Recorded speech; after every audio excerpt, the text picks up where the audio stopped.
Hello and welcome to another edition of UFO Video Addicts. Let me give you a quick preview of what I got coming up in this video.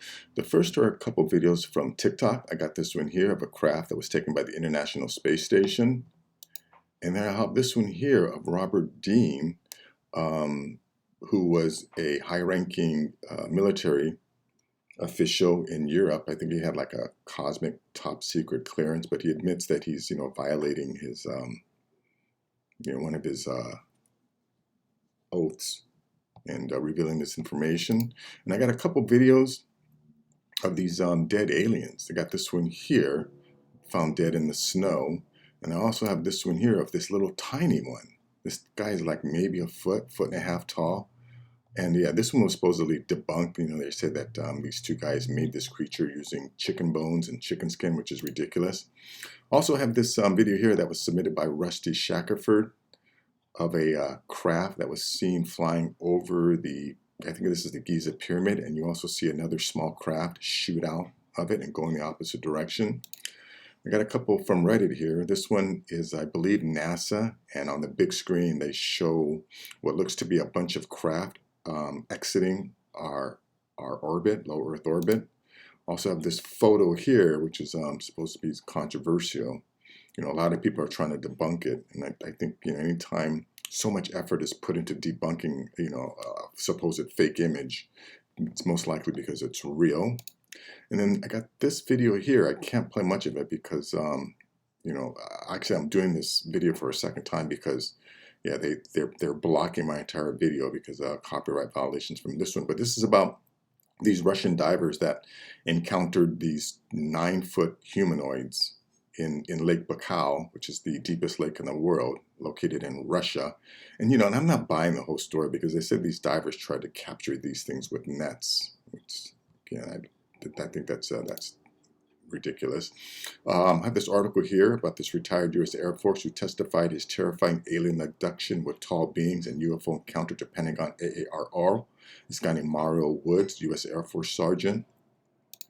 Also have this link here to the Black Vault about the Mojave Triangle UAP incident. He Freedom of Information acted all of these document photos and videos, and he's got some videos here. But looking at these videos, I don't think these are videos of the craft. I think these are videos of the flares that they shot up after the crafts were sighted in order to have a cover story. And then last is this article from Yahoo News about these mysterious giant 300,000-year-old hand axes were found at an Ice Age site in England. And this is what's hilarious to me. Scientists can't work out why they were so big. Really? Scientists, you guys are supposed to be so goddamn smart. I'm aware of my intellectual limitations, but even I could surmise the reason why these things are giant is because they were most likely used by giants. But anyways, if you appreciate the time and effort that I put into making these videos, really appreciate it if you, give this video a like, share it, and more importantly, subscribe. It will help out the algorithms. But anyways, let's go to this first video here. This craft taken by the International Space Station.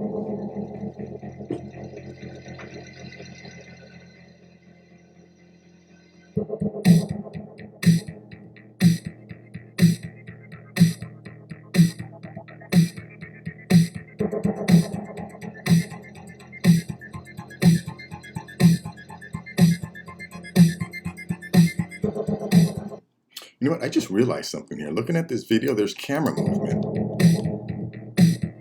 Right? Look at that. That's camera movement, which means there's someone here filming this. Someone has a camera and they're moving that camera. They're panning it in order to keep that thing centered in frame, which means they're completely aware of this. Anyways, let's go to this video here. This is Robert Dean. Again, talking about how, some of us are a hybrid race. Just back this up a little. Some of this information with you. I am in the process of violating my national security oath. The planet Earth is and has been the subject of an extensive, detailed study by several extraterrestrial civilizations. The human race is a hybrid. We were seeded here, and we have had an intimate interrelationship with high technology advanced intelligence for hundreds of thousands of years. It hasn't stopped. They are still involved. I'm not trying to frighten you, but I'm trying to say to you that in the next very few short years, you're going to be experiencing things that are going to literally change your life in ways you have never dreamed or imagined. And you better be ready for it.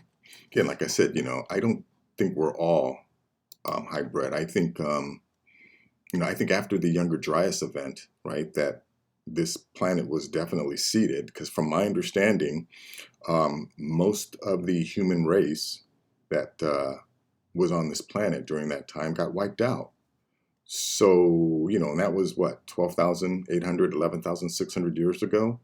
So again, I don't think there hasn't been enough time on the planet to have produced all of the different races that do exist on the planet. I definitely think, what Linda Moulton Howe has said is that an advanced alien race did take a pre-existing hominid species on this planet and altered it in order to produce the Homo sapiens sapiens. But I also think that some of the other races on this planet, their ancestors must have arrived here from some other planet. I don't know if they arrived by choice or they crashed here or whatever, but yeah, this notion that that hunter-gatherers, left Africa and then somehow turned white and turned into Asians and Polynesians and things like that is just ridiculous.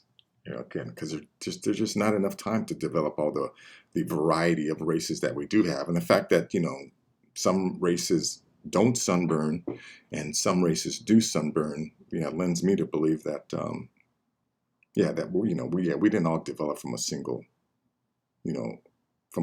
race that again walked out of Africa. Again, otherwise, we would all be speaking the same language, we would all have the same culture, we'd all have the same blood, right? And we have all these differences, aside from cultural differences, that there's no way, right, that we could have all evolved from a single source. Anyways, check out these two videos here of these aliens that were discovered dead in the snow. Let me go full screen on this.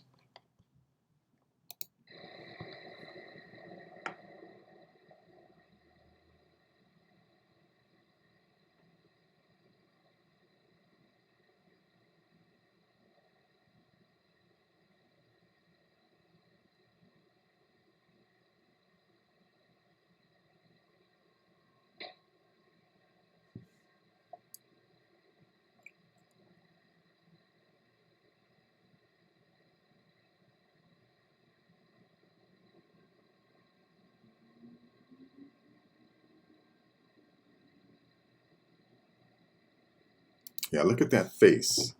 Does that like lifelike face look like something that some pranksters could have created? And the fact that that there are people who are that interested in this. Again, if this was a fake, I don't think they would be that concerned.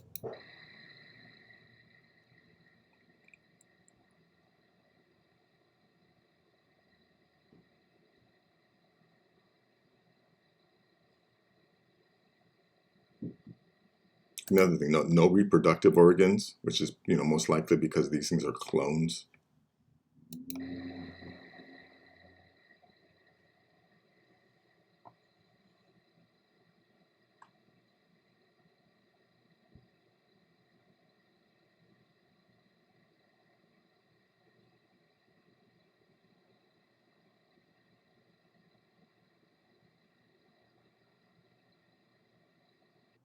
Again, I don't think those people would be that interested in it if it was a hoax, if it was an obvious hoax. Anyways, I got this one here too of this little guy. Now this was, they try to debunk this, saying that that these two kids made this little creature out of chicken bones and chicken skin, which is a joke. Там нашли, короче, смотри. Пойдем. Где нашли? Вон, видишь. Сейчас у тебя проходим, смотри. Вон она, сука, безобразие лежит. Сейчас погоди, Когда погоди. нашли-то? Да вот, ебать, часа 2 назад хули, ебаный. And look how small this thing is, right? This thing can't be more than a foot and a half, if that. 18 inches, maybe? No more than 24 inches, I don't think. Собака хули унюхалась. И все, мы хули думаем, что за нахуй Не, лежит? не Смотри, Горчаков, бывший. да я хуй знает, погоди. Yeah, and look at the missing limb. You know, is this missing limb a result of predation? Or, oh yeah, and the arm is missing here too. I think part of this other leg is missing, you know. Did some animal feed on this? Or is this the result of a crash or an explosion? Вообще, ебать, его копать, что за нахуй ты, блядь?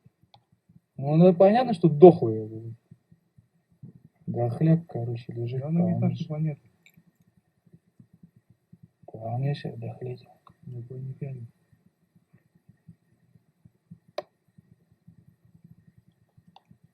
Yeah, look at that skin. I mean, I know that, you know, this is not the best video, but yeah, this is definitely not something that was created with chicken bones and chicken skin.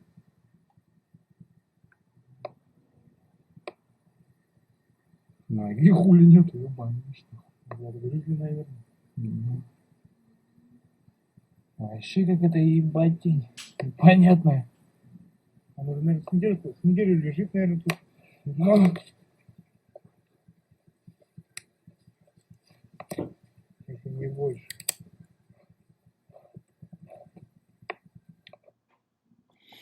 Anyways, that's that. Remember, links will all be in the description. I got this one here from Rusty Shackelford. And Rusty, you know, thank you so much for being really the only person that shares my videos on Twitter. Really appreciate that. But anyways, in this video, you're going to see this craft here moving in one direction, and then some little object flies out of it. Check this out.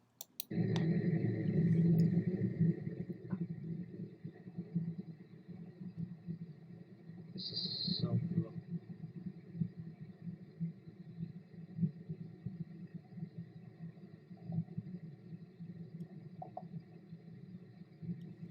There it goes.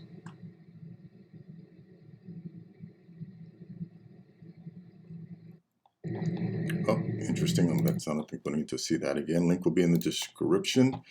Let's see. I got this one from Reddit here. This is kind of a long video, but I'm going to go ahead and play the whole thing. I don't have to worry about copyright, but it just shows, yeah, multiple craft, you know, leaving the planet.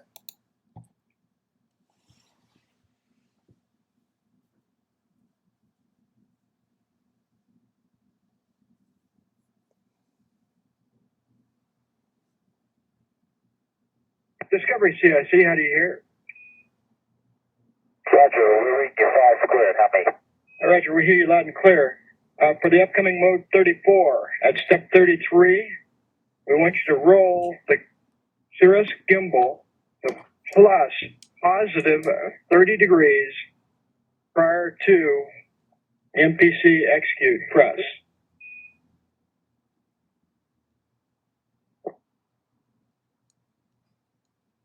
Okay, we'll set tangent height at 90.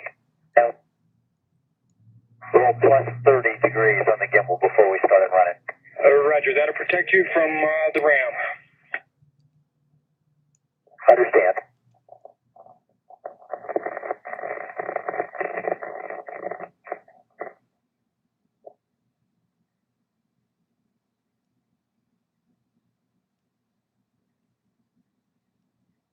We are currently receiving downlink from Discovery as it passes over the Pacific Ocean.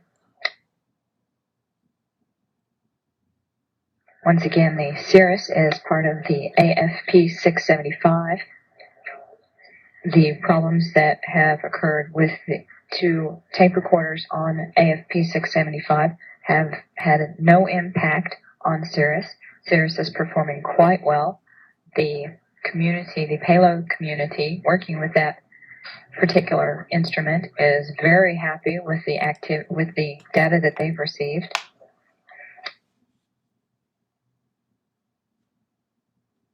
Cirrus is the primary payload on AFP 675.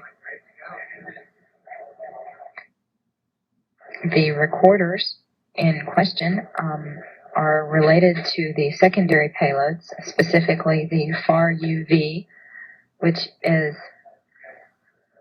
performs imaging and photometry of natural and man-made ultraviolet emission, the Uniformly Redundant Array, or URA, which measures spectral and spatial characteristics of the Earth's horizon, and QIMS, the Quadrupole Ion Neutral Spectrometer, which determines and identifies contamination for cirrus. You know, are these objects here additional craft that are just floating out there? And you know, one thing, I don't need the government to tell me that we're not alone on the planet or that UFOs and aliens are real. But I wonder if they know, what the purpose of these crafts going out into, what's the purpose of these craft going out into space? And especially at this time, is this some type of, is it a military exercise? Are they like pleasure craft, that are, heading out to go on vacation?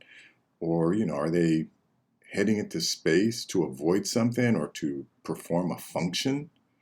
That's, again, I wonder, I would like to know, and I wonder if people in our government know that answer. The loss of those recorders is not a complete loss of data for the AFP secondary community. We still will be able to get some real-time data from those instruments.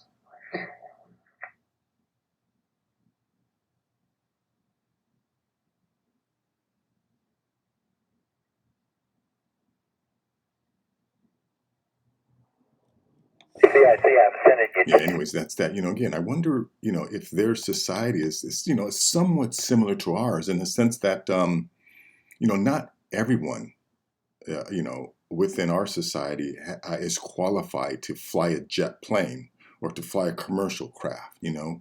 People have to be specially trained, and there's only a small percentage of our population that is given the permission, to operate craft that can fly around our skies. So again, I wonder if that's somewhat similar with their society, that only certain individuals within their society are given the opportunity or the ability to travel into space. Anyways, let's see. Yeah, now this is a controversial photo, revisiting this photo from 4chan years ago.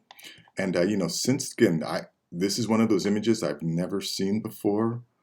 But I noticed that, once this thing came out on Reddit, all of a sudden, there's all of these people who are trying to debunk it, claiming that it's Photoshop or that, this is some kind of cardboard cutout, which it could be true.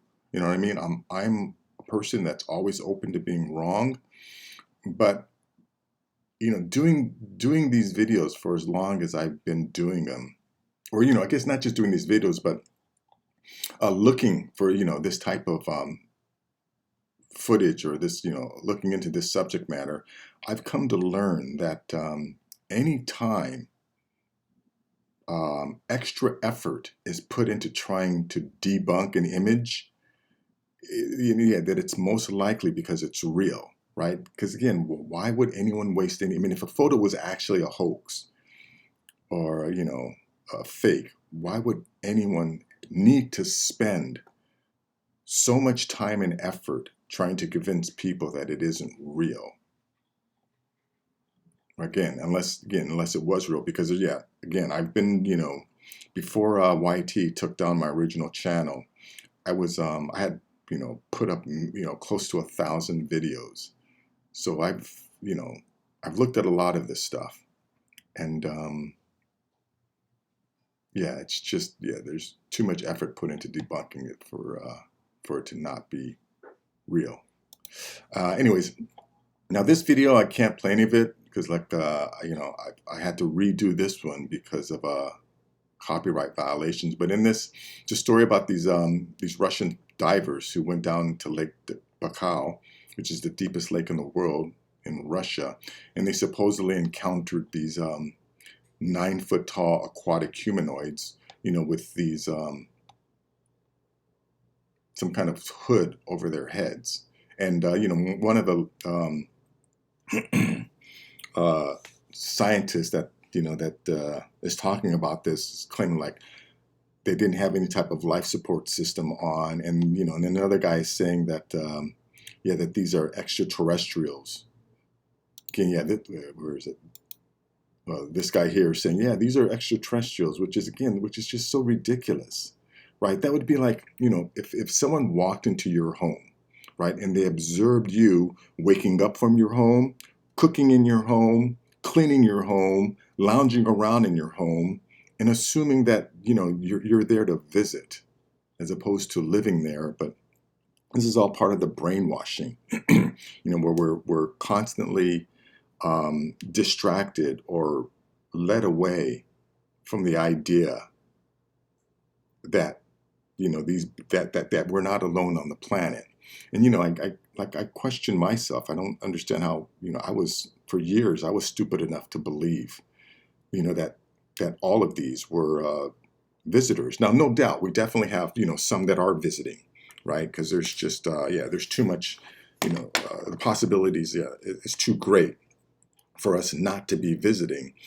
But I remember when it first dawned on me that that these crafts or majority of these sightings are because we aren't alone on the planet. I was listening to an interview with Linda Moulton Howe and Tom DeLonge, and he was talking about how our ancestors called them the Watchers or the Sky People. And then, at that moment, it dawned on me. I remember, also listening to a Richard Dolan podcast where he acknowledges that, that there are other species on this planet. And then I thought, about the cave paintings of UFOs, CIA documents, which are referencing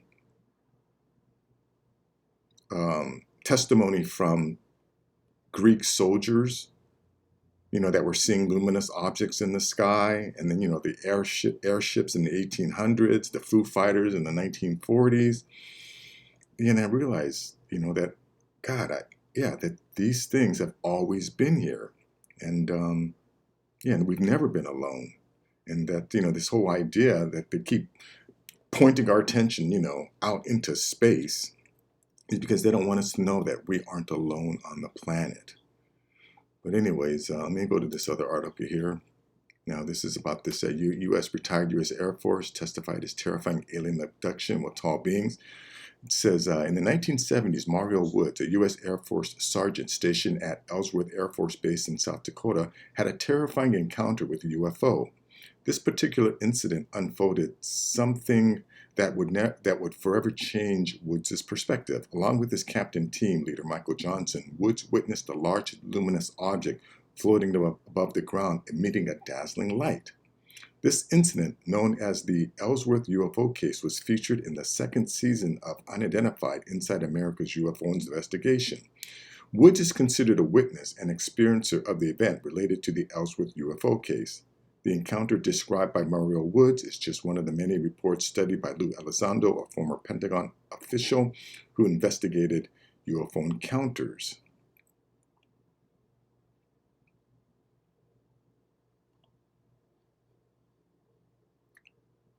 So Sergeant Mario Woods was a member of the security response team stationed at Ellsworth Air Force Base in South Dakota from 1975 to 1983.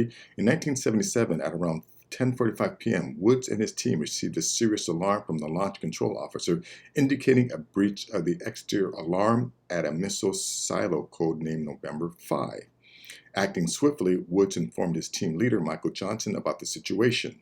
Shortly after, they were ordered to investigate the area surrounding a missile silo. As they drove onto Highway 79, they immediately sensed that something was amiss. The night sky was bathed in an eerie glow, signaling the presence of an unusual phenomenon. The entire atmosphere around them became brilliantly illuminated, resembling the rising sun. Rounding a bend, they came face to face with an enormous object hovering just above the ground, about 5 to 10 feet high. According to Woods, the object's size was astonishing, at least as large as a building. Its perfectly circular shape suggested a gaseous composition. As fluttering material adorned its surface, the object appeared to emit a gaseous exterior with colors swirling around it. Rather than a conventional craft, it was a completely round sphere without discernible edges.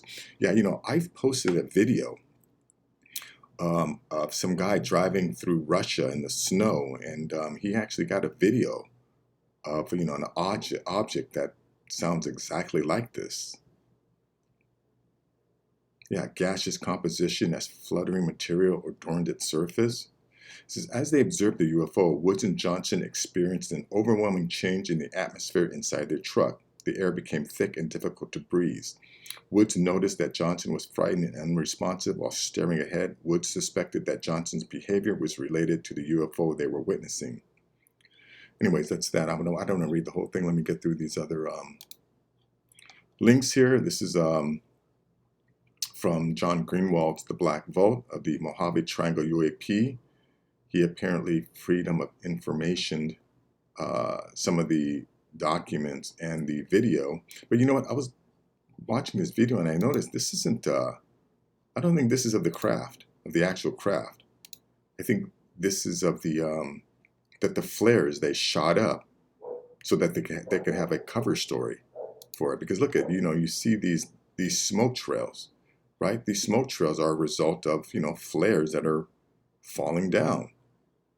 And the craft didn't have these smoke trails. So I think these are actual flares. Oh yeah, you know what? This one here might be of the craft.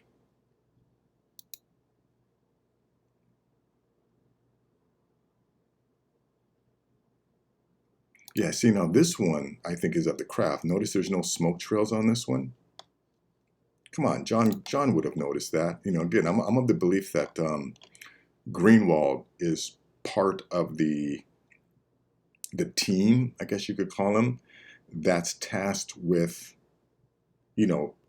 slowly revealing this the UFO narrative. I think he's part of the disclosure process.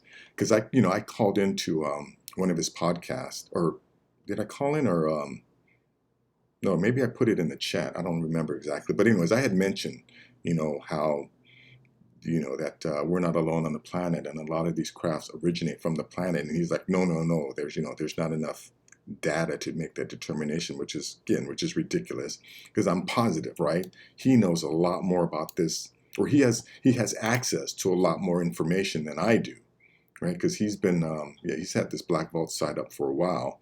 And the idea that, again, with all of these people, within the UFO community, some of the leading voices within the UFO community, Gary Nolan, Lou Elizondo, Hal Prudoff, what's his name, Robert Bigelow, right? They're all saying, yes, they're from here. Again, and, and him trying to deny the idea that that these craft, are coming from, from this planet, or him saying that there's not enough evidence for that, lends me to believe that he's tasked with controlling the narrative. But anyways, link will be in the description. And then last, I got this article here from Yahoo News about these mysterious giant 300,000-year-old hand axes found in an Ice Age site in England. It says 2 giant hand axes have been uncovered in prehistoric sediment in England. The tools, which are more than 300,000 years old, are so big they are difficult to handle. Again, they're difficult to handle for us. But if they were made size appropriate for the people that made them, because the people that made them were giants. Archaeologists think they may have been used as part of a demonstration of strength and skill. Again, that's so stupid. Why would prehistoric beings need to demonstrate strength and skill? You know what I mean? I think if these were a primitive species, and the fact that they're using rocks as spears would lend me to believe they're somewhat primitive. Although I couldn't make this stuff, so they couldn't have been that primitive. But it says the 300,000-year-old tools, slabs of flint chipped on both sides to create jagged edges, were found among the 800 artifacts buried on a hillside above the Medway Valley in Kent. We describe these tools as giants when they are over 22 centimeters long, and we have 2 in this size range. Senior archaeologist Letty Ingray of the UCL Institute of Archaeology said in a press release, "The largest of the 2 hand axes, which is about 12 inches long, is one of the longest ever found in Britain," said Ingray, who participated in the excavation. Archaeologists think these types of tools were typically used to butcher or skin animals. But these particular hand axes are so big, it's difficult to imagine how they could have been easily held and used. Again, I know I'm not that smart, but I could imagine, right, that they were being used by giants, because again, there's so much evidence out there to indicate that, that this planet was occupied by giants, right? We find their footprints and handprints, at certain sites. So yeah, it would be easy for me to imagine that. And again, maybe I'm too dumb. But anyways, that is going to be it for this video. Thank you so much for making it to the end. And as I said before, if you appreciate the time and effort that I put into bringing you this information, please like this video, please share it, and more importantly, please subscribe. I'll have more things like this. Till next time, take care.